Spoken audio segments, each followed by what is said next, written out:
Greetings. Here with Mkoma Shelton. Mkoma Shelton, what do you say? Right, Baba Mulusemi. Ndinofara kunge ndine panapa. Thank you for encouraging me kuti ndivhure page ndiite YouTube. What would you want to say to the people that are going to follow this page? There's a great potential in my brother here that I've seen. Honestly, he's someone who seems to be passionate at sharing. He's a storyteller as well, a very good one. I like that, and I believe that if you just become consistent and share the value with them, definitely, guys, this is the right spot to be. All right, thank you so much Mkoma Shelton. Salute, bro. Cheers. So nhasi ndamba kupindura imwe question yandaigara ndichibvunzwa ndichikura. So ndiri mupostori taisada imbwa padhuze nesu, right? Saka vanhu vazhinji vanoibvunza kuti why vapostori vachitya imbwa kudaro. Let me tell you something. Vapostori mukavaona vachitiza imbwa kana kunzvenga imbwa kana kuita sei, haisi nyaya yekuti vari kutya imbwa ezi kuti kutotya. Vapostori havasi magwara, vapostori vanenge vasiri kutya imbwa. But wakagumiwa nembwa semupostori unenge watadza. Ukagumiwa nembwa unoenda unoreurura. Zvafanana nekuti wasvibiswa, wagumiwa nechinhu chakasviba, therefore wasvibiswa. So wafanana nemunhu aita chivi. Saka paunochiona vapostori vachitiza imbwa paya vana vachitiza chivi, vana vachitiza wakugumiwa nembwa. Vapostori futi havadye nguruve, vapostori havabate kana nguruve kuiguma chaiko havaibate. Reason again irekuti chinhu chakasviba, chinhu chakang'ora. Vapostori zvekare havadye zvinhu zvakafa zvega.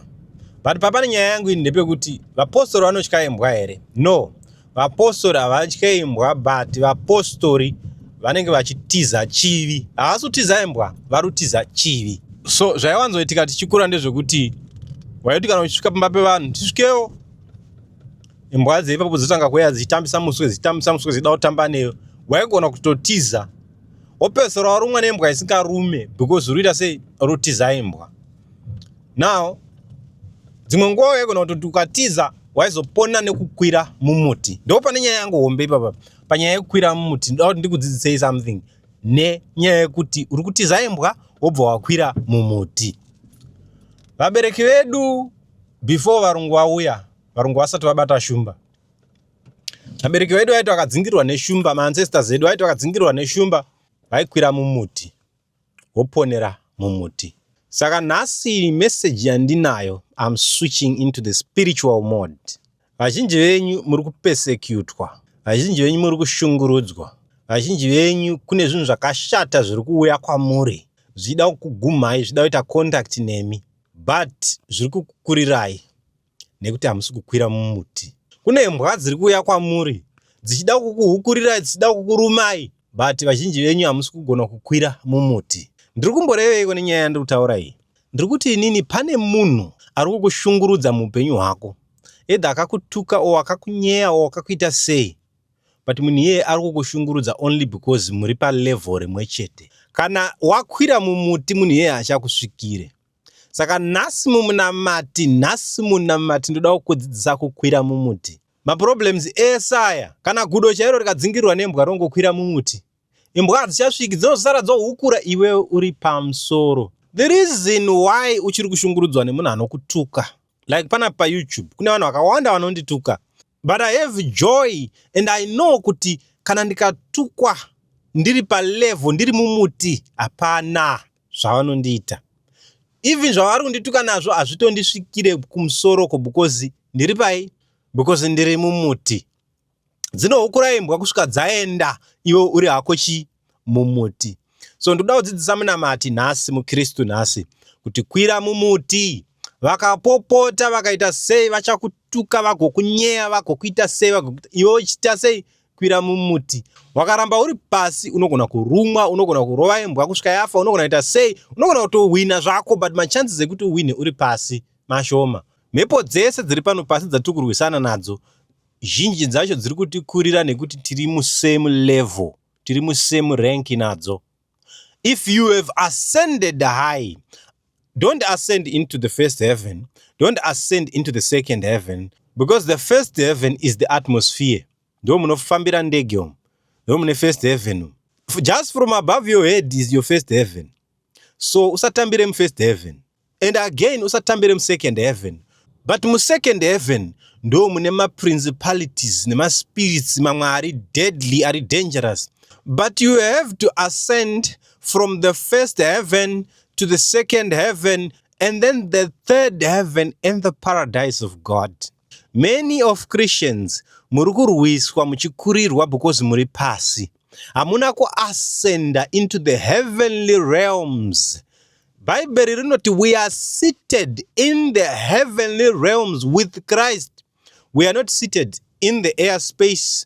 We are not seated in the second heaven, but in the paradise of God with God. So kana wagara in the paradise of God with God, nothing shall reach you because you are unreachable. You are in a place where nobody can touch you. They will bark, they will say whatever they want, they will do whatever they want, they will not reach you. Because you are in the paradise of God. You are in the place of peace with God. So kana waida kubva pakushungurudzwa nezvinhu zvepano pasi, ibva panyika, even though you are still in the world, be in heaven. That's why the Bible says, the kingdom of heaven is at hand. The kingdom of heaven, Jesus Christ came so that he can redeem you from the earth, not physically, spiritually, mentally. He's taking your mind from the earth. Then he's taking your mind into the heavenly realms. So that even though you are still on earth, you are not troubled by the things of the earth because you are not on the earth. You are in heaven. This is why most unbelievers don't understand when we talk about these things. When we say our treasures, we gather our treasures, we put our treasures in heaven. We don't focus on the things of the earth. Many people will say, why are many Christians poor? Why are many Christians this and that and this and that? Christians are not satisfied with the things of the earth because Christ came and took them spiritually and he ascended with them into the heavens. That's why problems cannot overcome us because we have ascended with Christ into the heavens. So ukaona uchiri kushungurudzwa nezvinhu zvepano pasi, ukaona uchiri kushungurudzwa nekuti watambura una mari wazoita sei, ziva kuti uchiri pano pasi. Kana waascenda naKristu uchazoziva kuti aiwa kwandinounganidzira ndeukoko. There is a bank in heaven for believers. Kana usiri a believer, then this message is not for you. But for a believers, there is a bank in heaven and you must be depositing in that bank. Brothers and sisters, kwirai mumuti, musiye imbwa dziri kukura pasi dzihukure, imi makakwira mumuti. Dzichambokurindirai kuti pamwe maybe muchaburuka, maybe muchadzoka, maybe uchazotsamwa wozondituka bheki, maybe ucharesponda, maybe uchandorova mbama. Aiwa, gara mumuti imomo kusvika imbwa iyi yakakumirira pasi yagive up. Noiona yakudai so muswe wayo so. Yakufamba ichienda because yatoona kuti iwe hausi kuburuka. Kuramba uri mudenga, uri kuramba uri kumusoro. Focusai nemuchadenga. If you are still worried about witches, ziva kuti you are on their level or they are actually above you. You cannot be scared of something chauri pamusoro pacho. Because kana ukaziva ukanzwisayo kuti une authority, uri pamusoro, ukaziva kuti uri mumuti, ukaziva kuti you are seated in the heavens with Christ, you will not fear any witch. You walk musango iro rinonzi rinotyisa rinonzi rinoera. You walk uchitaura Kristu uri imomo. And all the fallen angels of that forest will run away from you. Masango ese anoera ayaya, musi waunoripinda iwewe mutendi. Zvese zvinoeresa sango iroro zvinotiza musi iwoyo, zvinozodzoka wabudamo. Hakuna chinokuyerera iwewe mutendi. Hakuna chisango rinonzi rinotyisa ripindwe. Wakaona uchiri kuvhundutsirwa unzi hanzi musapinde mugomo iro, muri vanamati musaende unotsanyira kugomo iro, mune mweya irimo inoita kuti vanhu vanyamarare. Aiwa, ukaona uchiri kutya kupinda mugomo kuti unamate Mwari wako nekuti hanzi sango iroro rinoera, ziva kuti you are below. Renki yako mumweya uri below those spirits. That's why they will defeat you. Do you know the moment you fear something, you believe in it? Fear is faith in the negative. You believe in the negative. That's why you see many people in this world, they believe in Satan more than they believe in God. They believe in demons more than they believe in angels of God. They believe in false prophets more than they believe in true prophets. Why? Because they fear false prophets. Because they fear demons. Because they fear Satan. That's why they believe in him. They know what he is capable of doing. That's why they are scared of them. You are scared of witches because you know what they are capable of doing to you. But to a person who does not fear witches, they know they have authority that is above witches. So they won't fear witches, and witches actually fear them. Do you know sometimes even lions? Do you know there was this whole thing that was trending, the Kasongo? The Kasongo could just approach any lion, a group of lions. Is going inside a group of lions, and the lions will be surprised, like, how is that little thing coming to us like that? He's not scared. They will be so skeptical, like, let's run for our lives. Why is this little thing so courageous to come to us? The witches must do that with you. When you hear that they are witches, those people, vanamayavo, na babavo, na sekuravo, they are witches. When you hear that, enda ipapo, unuwa morosa, makadiwa na mai, makadi. When everybody, pane pachinzi muchembere ari apo anogara ega akapedza kudya vana vake, iwewe semunamati, enda ipapo wakabata grocery, unoti gogo ndakuigira chikafu. Gogo makadi zvenyu. I'm telling you the truth. Gogo iwewe vanogona kutotendeuka only because iwewe waenda ipapo kanouya nechikafu. Vanoti, vanhu vese vanotiti ndiri muroi munomu. But iwewe, how come mwanangu wauya pano kuzondiigira chikafu? Are you not scared of me? Obva vati no. Ari mandiri mukuru kupfuura ari panyika. Gogo vanokutya ivavo zvekuti vanokurespekta kusvika pakutendeuka. Akawanda masatanist ari kuda kusiya satanism. Vakawanda varoi vadoda kusiya uroi. But because they are looking at you, muri kutya masatanist, muri kutya varoi, vanonyatsoona kuti vanhu ava vanototitya ava. So ndotizira kunani. Ndobetserwa nani vanhu ava vachititya.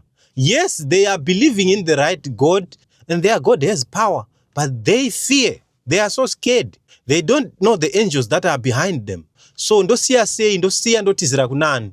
Many Satanists vanoda kutendeuka. But because of your fear, havasi kutendeuka. Vane shiro yekuti vakatendeuka voitizira kuchechi, chechi yoita refuge. But nhasi unowo zvikanzi musatanist muchechi. I'm telling you, chechi yese inopumuka kuita hanga dzavhundutsirwa. Even kunzanzi pane munhu ari kubuda dhimoni muchechi, batai munhu. Vanhu vanotiza kuenda kure. Kumhanya kujamba macheya vanhu vachitiza madhimoni. But those who are courageous, those who do not fear demons, will go and hold and press down upon that oppressed man. Sometimes demons even beat the sons of Sceva in the Bible. They were beaten by demons because they did not know the power that was in Jesus. They went around casting out demons, but one day they came across a stubborn demon that says, who are you? Where do you come from? Yes, it's because they came across a demon that knew, a demon of higher rank that knew, man, these people are not powerful than me. They have fear in them. Let me fight them. Who are you guys?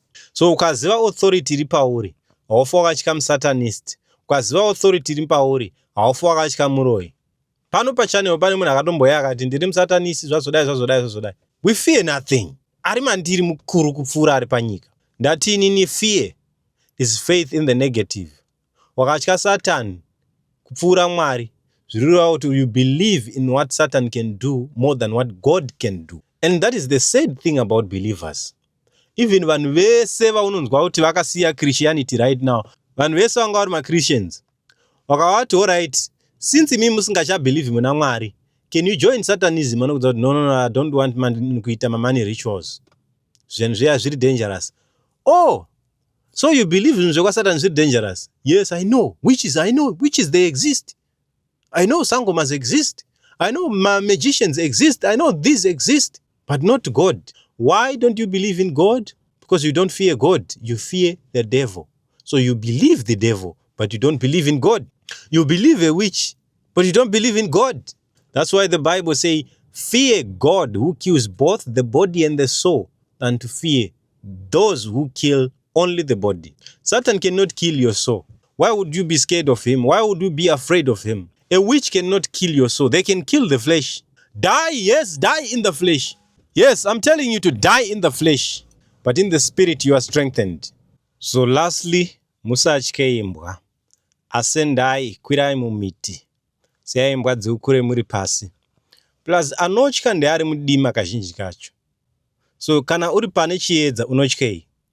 Vangani venyu vanotya kufamba masikati, but vanotya vazhinji vanotya kufamba manheru, nekuti manheru they cannot see.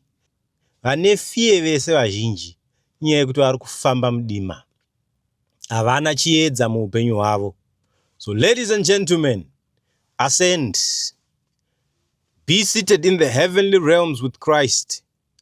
Don't be intimidated by the things of the earth. Vakakutuka hautukike, vakakushora haushoreke, vakaita anything, haufaniri kudhonzerwa pasi.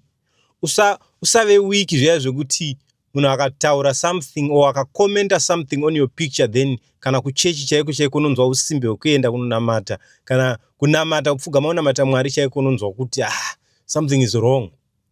That's being weak. Unenge uri mudima, pinda muchiedza, they won't reach you.